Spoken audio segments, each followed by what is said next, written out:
La Fundación Sile y el Centro Haitiano de Relaciones Internacionales han hecho el primer coloquio, realizaron el primer coloquio binacional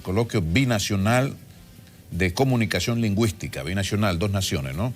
Con la intención de dar a conocer la importancia del dominio del idioma para el intercambio entre Haití y República Dominicana. En el encuentro se analizó la necesidad de la enseñanza del creol en República Dominicana y el español en Haití.